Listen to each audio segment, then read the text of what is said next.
Hey guys, welcome back to Life Group. So glad to have you guys all here tonight. Just as a real quick announcement, 301 is after church this Sunday. It's another step in the growth track classes. So if you are taking those or if you haven't started yet but would like to, you can start the classes in any order. But 301 is this Sunday after church. Also, before we get started, there's a couple of clips I'm going to show you right now that maybe you missed, maybe you were there, maybe you were volunteering. But I thought they were kind of funny, and they jump us right into the first question of the night. Now testing Earth Object 1031.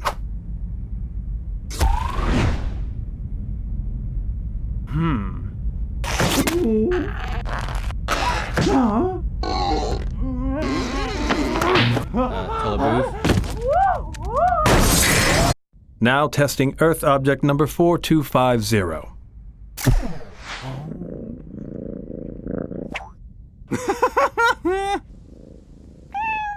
Aww.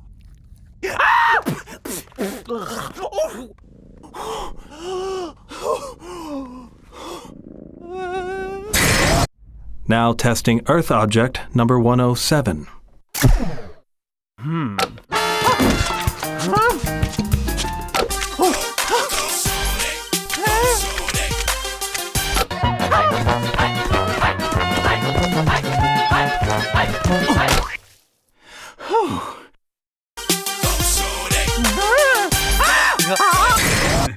So what makes those clips so funny is you have two completely separate cultures. You have an alien culture, and then you have American culture colliding, and it makes for definitely some humorous moments. But here's the thing. Jesus actually said this about us, that we are in this world but not of it. It says it in John chapter 17. He says, "My prayer is not that you take them out of the world, but that you protect them from the evil one. They are not of the world, even as I am not of it." So there you have it. Even Jesus said that we are living in this world, but we're actually not even from here. So here's the first question of the night. What do you think about the whole idea that we are in the world, but not of it?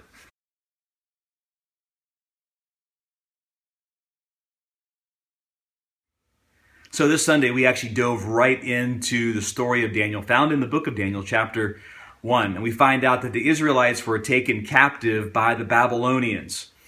And as they did that, they took out of the Israelites certain young men that had a fresh mind. They thought that they could bring into the kingdom to work on their behalf. And they brought in Daniel, and they brought in a couple of his close friends. And they were asked to do some things because they were completely immersed in the culture that wasn't their own. They were completely immersed in Babylonian culture. I mean, their language, their gods, their foods, their way of thinking, everything. And when they were asked to eat from the king's table, Daniel had to politely turn it down because those meats were offered as idols to their gods. And Daniel just couldn't do that. So he asked them if it would be possible for 10 days, just test us in this.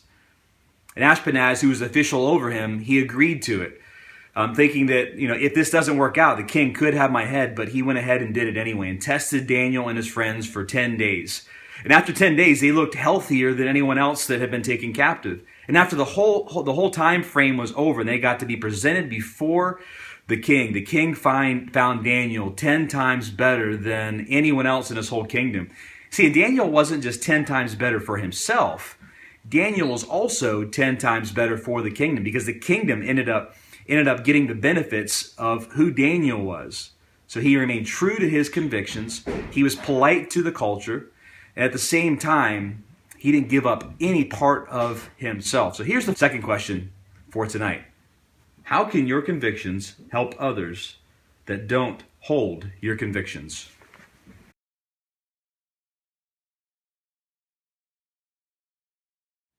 Also, this past Sunday, we said three things. We said that culture will try to rename you. And God calls you, he says that you're a child of God. You're a child of the King, that you are beloved, that you are worthy. And culture will try and rename you and call you insecure and unworthy. And sometimes there's a lot of things that we might feel either from the pressure from our own selves or from other people that God has actually called us the exact opposite. We also said that number two, culture will try to tame you. Try and take some of those beliefs that you hold the strongest and say, it's okay if you have those beliefs. Just let's tame it down a little bit. Let's not be so bold about it. Let's be a little more calm about it. Let's maybe loosen up on some of your convictions. And the third thing was that not only will it try to tame you, it'll try to actually claim you. There are certain convictions that you might hold very, very dear that culture is completely 100% against, and will try to get you to actually completely bow out of your conviction or completely just not be quiet about it. And so here's the question though. Here's the rub. Is that how do you remain strong in your convictions and not allow it to rename you or tame you or claim you, at the same time fully love everyone that's around you in the grandest sense, in the sense that Jesus Christ has actually called you to? So here's the third question for tonight.